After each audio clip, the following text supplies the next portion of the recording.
Prophecies are notoriously vague, unhelpful, and written by people who were either drunk, possessed, or paid by the word.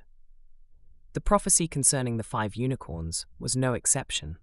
This one had been carved onto an ancient stone tablet eons ago, then recopied by monks with questionable handwriting and spelling, then finally translated by scholars who disagreed on everything except their mutual hatred of each other. But one line had survived every translation, every argument, and every attempt to interpret it as a recipe: 5 unicorns shall rise when doom draws near. This was followed by a footnote: 4 shall walk as humans, 1 shall walk on paws. Do not question this. Most people questioned it anyway.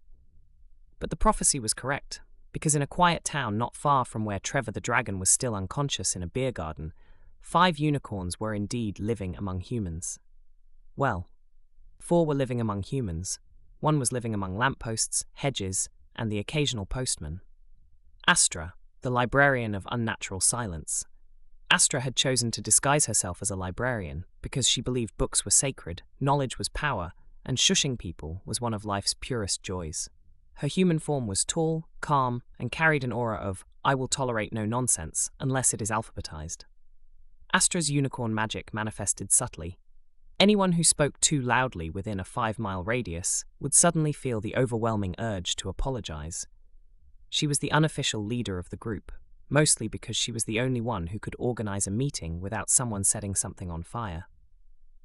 Bramble, the gardener of questionable talent. Bramble had chosen to disguise himself as a gardener. This was ironic, because Bramble was catastrophically bad at gardening. Plants wilted when he walked past. Flowers drooped in his presence.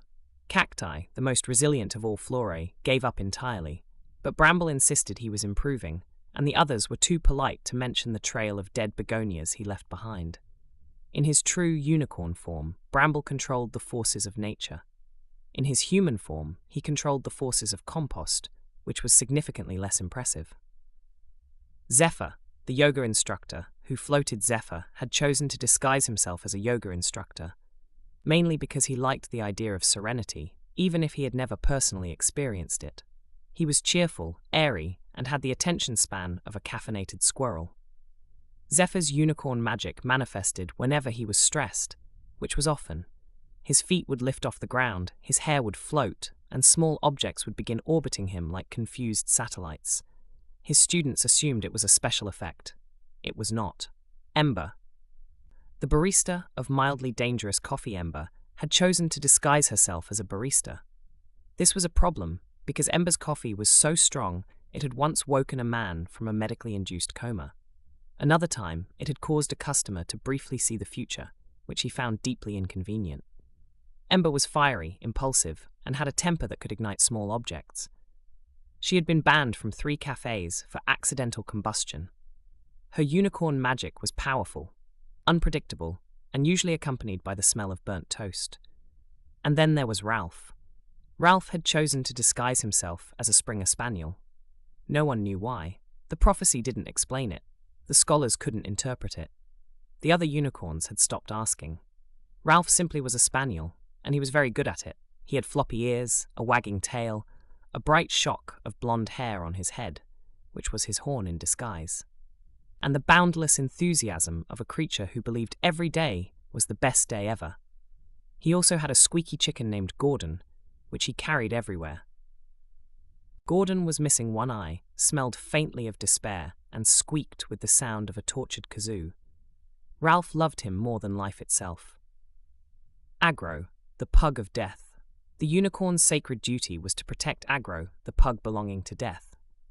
Agro was small, round, and snorted like a malfunctioning accordion. He was also the metaphysical anchor of the boundary between life and death. If Agro ever died, the world would collapse into chaos. If Agro ever skipped a meal, the world would collapse into whining. Astra took the duty seriously. Bramble took it nervously.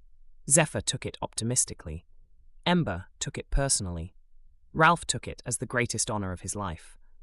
Agro tolerated Ralph with the weary patience of a creature who had seen eternity and found it disappointing. On the morning after the horseman accidentally shot down a dragon with a cider cork, the unicorns gathered in the living room. Astra was reading the prophecy. Bramble was watering a plant, which immediately died. Zephyr was floating 3 inches above the sofa. Ember was making coffee that glowed faintly with a hint of radioactive menace. Ralph was slowly chewing Gordon. Agro was asleep, snoring like a tiny chainsaw. Astra cleared her throat. "Something is coming," she said. Ember raised an eyebrow. "Something bad?" Astra nodded. "The worst." Zephyr drifted upside down. "Worse than Ember's coffee?" "Yes," Bramble gasped. "Worse than the time Ralph ate that entire wheel of cheese?" "Yes," Ralph wagged proudly. Astra closed the prophecy book with a soft thud. "The apocalypse is scheduled for Thursday." Agro snorted awake. Ralph dropped Gordon. And somewhere, far away, a school bell rang.